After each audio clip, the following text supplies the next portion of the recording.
Hello viewers, career coach 360 के इस video में आपका फिर से स्वागत है। मैं हूं सूर्यांश चौहान और आज डेट है 26 अप्रैल 2020। आज हम फिर से इस वीडियो में हम जानेंगे कि आज के करंट अफेयर्स से कौन से सवाल बनाए जा सकते हैं और उनके सही जवाब क्या होंगे, और साथ ही साथ उनसे रिलेटेड फैक्ट्स भी जानेंगे। तो चलिए शुरू करते हैं पहले सवाल के साथ। कोविड-19 के बारे में चेतावनी देने के लिए वाश करो ऐप किसने विकसित किया है? किसने विकसित किया है? ये आईआईटी दिल्ली ने। आईआईटी रोपड़ ने भी अभी कुछ विकसित किया था, मैं पिछली वीडियो में बता चुका हूँ आपको। आईआईटी रोपड़ ने एक वार्ड बोट नाम से एक रोबोट विकसित किया है जो कोरोना वायरस के जो पेशेंट्स होते हैं उनको मेडिसिन और खाना देने में सहायता करेगा। और आईआईटी मंडी ने भी हाल ही में कुछ विकसित किया है। आईआईटी मंडी ने एक high speed RAM magnetic RAM विकसित करी है। ठीक है। वाश करो ऐप को डाउनलोड करने वाले लोग यदि 2 से 20 मीटर के दायरे में होते हैं तो यह ऐप तुरंत अलर्ट करता है। लेकिन इसके लिए सब लोगों के मोबाइल में वाश करो ऐप होना चाहिए। जब 2 लोगों के मोबाइल में ये ऐप होगा और आप पास में जाएंगे, 2 से 20 मीटर के दायरे में होंगे 2 लोग, तो ये अलर्ट कर देगा आपको। इसके लिए ब्लूटूथ ऑन रखना आपको ज़रूरी होगा। ठीक है। तो ये विकसित किया है आईआईटी दिल्ली के कंप्यूटेशनल बायोलॉजी की प्रोफेसर तव प्रतीश सेठी और कंप्यूटर साइंस के प्रोफेसर वी कुमार गुरु ने। ठीक है। और प्रोफेसर पी कुमार गुरु ने बताया कि डब्ल्यूएचओ की कोरोना को लेकर जारी गाइडलाइन भी इस पर है और यह ऐप आर्टिफिशियल इंटेलिजेंस की मदद से सही जानकारी देगा। अगला सवाल। रक्षा मंत्री राजनाथ सिंह ने एमवीआरडीएल का उद्घाटन किया। इसे किसने विकसित किया है? इसे विकसित किया है डीआरडीओ। डीआरडीओ को अगली स्लाइड में जानेंगे, उससे पहले जान लेते हैं एसोचैम क्या होता है। एसोचैम की फुल फॉर्म है associated chambers of commerce and industry of India. इसकी स्थापना कब हुई थी? 1920 में। और इसके प्रेसिडेंट कौन है? निरंजन हीरानंदानी। और इसका मुख्यालय कहाँ है? न्यू दिल्ली में। ठीक है। अगला ऑप्शन है इसरो। इसरो को आप भली भांति जानते होंगे। इसकी फुल फॉर्म है इंडियन स्पेस रिसर्च ऑर्गेनाइजेशन। इसकी स्थापना हुई थी 1969 में। चेयरमैन है इसके के सिवन और हेडक्वार्टर है बेंगलुरु में। और जल्दी से आपका ये CSIR को भी जान लेते हैं। Council of scientific and industrial research, स्थापना 1942, हेडक्वार्टर न्यू दिल्ली, और इसके चेयरमैन है शेखर सी मंदे। ठीक है। ये कुछ इस प्रकार का है आपका ये MVRDL। ठीक है। इस प्रकार से देखता है ये। MVRDL की full form mobile virology research and diagnostic laboratory. ठीक है। डीआरडीओ के बारे में आप जान लेते हैं। Defence research and development organisation, स्थापना इसकी 1958 में हुई थी। अध्यक्ष है इसके जी सतीश रेड्डी। मुख्यालय है इसका नई दिल्ली। अभी इसका ग्वालियर में परीक्षण केंद्र था, उसको यहाँ से शिफ्ट कर दिया गया है न्यू दिल्ली में। ठीक है। तो ये भी आप नोट कर लीजिएगा। पिछली वीडियो में वैसे मैं बता चुका हूँ। माई बुक माई फ्रेंड नामक अभियान किस मंत्रालय द्वारा शुरू किया गया है? मानव संसाधन विकास मंत्रालय। ये रमेश पोखरियाल निशंक जी ने ट्वीट किया है। मानव संसाधन विकास मंत्री ने ट्वीट करके इसके बारे में ऑफिशियल जानकारी दी है। ठीक है। सोशल मीडिया का यूज कुछ पढ़ाई में भी करना चाहिए। ठीक है। तो ये क्वेश्चन मैंने सोशल मीडिया के से ये क्वेश्चन वहीं से बनाया है मैंने आपका ये। तो विश्व पुस्तक दिवस पर मानव संसाधन विकास मंत्रालय ने #माईबुक नाम की एक नई मुहिम शुरू की है। और उन्होंने इस मुहिम के बारे में क्या बताया है? सभी से बोला है कम से कम एक साल में 3 से 3 पुस्तकें पढ़ें, और विश्व पुस्तक दिवस पर भी एक पुस्तक पढ़ने को कहा है। और जब आप एक नई पुस्तक खोलते हैं तो आप एक नई दुनिया खोलते हैं। और इन किताबों में उन्होंने यह बताया है कि वह सोचने का एक नया नज़रिया प्रदान करती हैं और किताबें जीवन के मुश्किल समय में मार्गदर्शन करने का काम करती हैं। ठीक है। अगला सवाल। हाल ही में किस देश ने कोरोना महामारी और व्यापक तनाव के बीच एक उपग्रह नूर का प्रक्षेपण किया है? तो इसका राइट आंसर आपका ईरान। कुछ इस तरह से दिखता है। ईरान के अर्धसैन्य रेवोल्यूशनरी गार्ड ने यह जानकारी दी कि एक सैन्य उपग्रह को लॉन्च किया गया है। ईरान ने अपने पहले सैन्य उपग्रह नूर को सफलतापूर्वक लॉन्च किया। उपग्रह पृथ्वी की सतह से 425 किलोमीटर ऊपर कक्षा में सफलतापूर्वक स्थापित हुआ। यह उपग्रह ऐसे समय में प्रक्षेपित किया गया जब दोनों देशों के बीच तनाव चल रहा था। दोनों देश कौन से? अमेरिका और ईरान।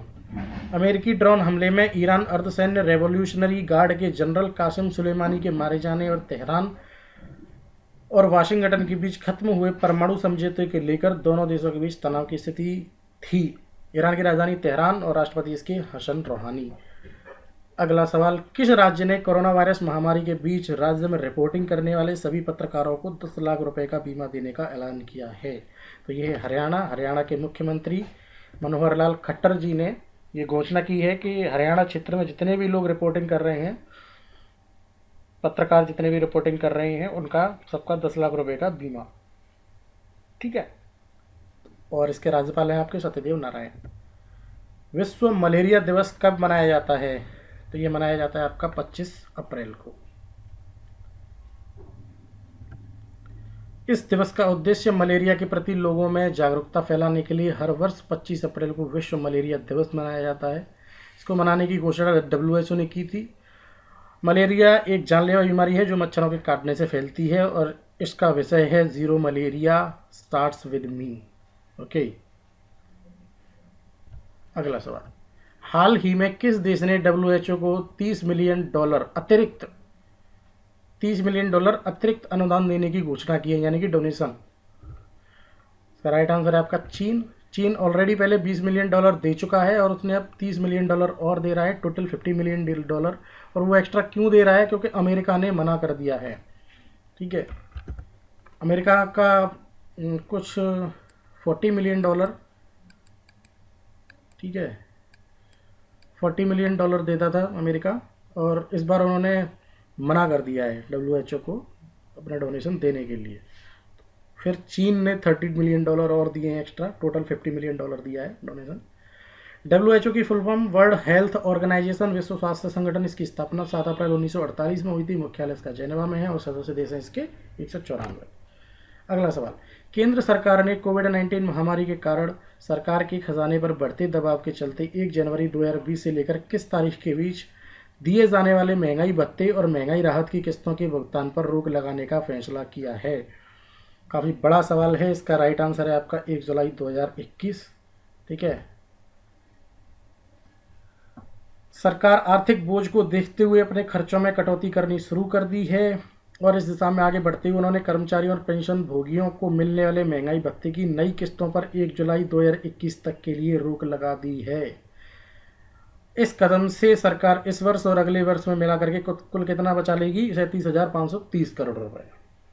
अगला सवाल, हाल ही में किस देश ने आर्कटिक क्षेत्र में रूसी और चीनी प्रभाव को कम करने के लिए ग्रीनलैंड को 92 करोड़ रुपए की आर्थिक मदद देने की घोषणा की? इसका राइट आंसर आपका अमेरिका।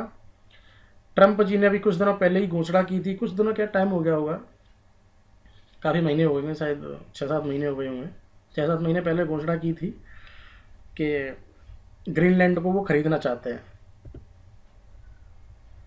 अमेरिका ने हाल ही में आर्कटिक क्षेत्र में रूसी और चीनी प्रभाव को कम करने के लिए ग्रीनलैंड को 92 करोड़ रुपए की आर्थिक मदद की है और यह रकम ग्रीनलैंड के प्राकृतिक संसाधनों और शिक्षा पर खर्च की जाएगी। ठीक है। अगला सवाल, किस राज्य में सबसे पहले कोरोना वायरस के इलाज में प्लाज्मा थेरेपी का परीक्षण काफ़ी हद तक सफल रहा है? तो इसका राइट आंसर है आपका दिल्ली। दिल्ली से पहले भी ICMR टोटल 5 राज्यों में उन्होंने ये अनुमति दी थी, दिल्ली समेत। दिल्ली, केरल, गुजरात, पंजाब और कर्नाटक। और दिल्ली में 4 मरीजों पर इसका परीक्षण चला, उनमें से 2 में काफ़ी सुधार आया है और उन्हें बहुत जल्दी डिस्चार्ज किया जाएगा। ठीक है। और दिल्ली सरकार ICMR और केंद्र सरकार की अनुमति का वेट कर रही है। जैसे उन्हें अनुमति मिल जाती है वो पूरी तरीके से प्लाज्मा थेरेपी को अपनाने वाली है। अगला सवाल, किस कानून के तहत बैंकों में कर्मचारियों की हड़ताल पर केंद्र सरकार द्वारा 6 माह तक रोक लगा दी है? तो इसका राइट आंसर है आपका इंडस्ट्रियल डिस्प्यूट एक्ट 1947। इस एक्ट में क्या होता है? इस एक्ट में कोई भी कर्मचारी, मतलब जहाँ ये एक्ट लागू कर दिया जाता है, बैंकिंग कर्मचारी किसी भी हालत में हड़ताल पर नहीं जा सकते और इसमें आपकी प्राइवेट बैंक भी शामिल है। ठीक है। अगला सवाल, 23 अप्रैल 2020 को उषा गांगुली का निधन हो गया। वह किस कला से जुड़ी हुई थी? वो जुड़ी हुई थी रंगमंच। देश की जानी मानी रंगकर्मी उषा गांगुली का 23 अप्रैल 2020 को सुबह निधन हो गया। उनकी उम्र 75 वर्ष थी। और पारिवारिक सूत्रों के मुताबिक उषा गांगुली को रीढ़ की हड्डी की समस्या की परेशानी थी। ठीक है, उषा गांगुली रंगकर्म से जुड़ी हुई थी। कोलकाता जहां बंगाली थिएटर का बोलबाला था, वहां उन्होंने हिंदी थिएटर को स्थापित किया। महाभोज, होली, रुदाली, कोर्ट मार्शल जैसे नाटकों के लिए उषा हमेशा याद रखी जाएंगी। उनका पहला नाटक मिट्टी की गाड़ी था। काशीनाथ सिंह के उपन्यास पर आधारित उनका बहुचर्चित नाटक काशी का 80 बहुत चर्चित रहा। पूरे देश में इसका मंचन हुआ। ठीक है, अगला सवाल। हाल ही में किस राज्य सरकार ने संपर्क दीदी नामक ऐप लॉन्च किया है? इसका राइट आंसर है आपका उत्तराखंड।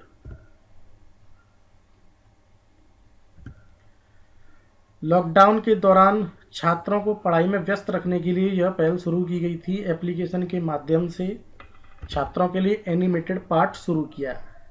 इस एप्लीकेशन का उपयोग पहले भी शिक्षकों के बीच संचार के लिए किया जा रहा था और छात्रों को उनके पाठ्यक्रम से संबंधित इंटरैक्टिव जानकारी का आदान प्रदान करते हुए शिक्षकों के साथ लाइव क्लास सेशन में शामिल होने की अनुमति देता है। कुछ ऐसा ही ऐप, ठीक है, राजस्थान ने लॉन्च किया था। उसका नाम क्या था?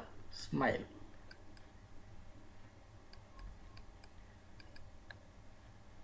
ठीक है, अगला सवाल। हाल ही में वर्ल्ड गेम्स 2022 का लोगो जारी किया गया है। यह कहां आयोजित होगा? यूएसए। यूएसए में कहां? बिर्मिंघम। और बिर्मिंघम कहां है? अलाबामा। बिर्मिंघम, ये वो वाला बिर्मिंघम नहीं है, ये बिर्मिंघम अलाबामा अमेरिका में आयोजित किया जाएगा। ठीक है, पहले यह 2021 में आयोजित होना था, परंतु अब इसे आगे बढ़ाकर जुलाई 2022 में कर दिया गया है। इस बार यह 11वां संस्करण होगा। इसका पिछला 10वां संस्करण पोलैंड में था और 11वां अमेरिका में होना है, और उसके बाद का अगला जो 12वां होगा वो संस्करण चाइना में होगा। ठीक है, यूएनओडीसी ने अपनी पहल एजुकेशन फॉर जस्टिस के तहत भारत में कौन सी सीरीज शुरू की? राइट आंसर आपका lockdown learners.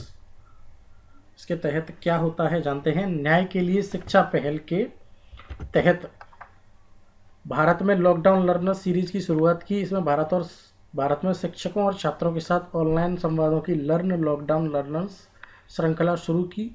Lockdown learners series कोविड-19 पर जोर देती है और इसका प्रभाव सतत विकास लक्ष्यों, शांति और कानून के शासन पर पड़ता है। लॉकडाउन लर्नर्स सीरीज छात्रों को एक ऐसा चरण प्रदान करती है जिस पर वे गतिविधि आधारित सीखने के माध्यम से मेंटरशिप और नॉलेज सपोर्ट प्राप्त कर सकते हैं और जागरूकता अभियान के लिए अपनी प्रतिभा का उपयोग कर सकते हैं। इन समस्याओं को दूर करने के लिए अपने विचारों और समाधानों को आगे बढ़ा सकते हैं।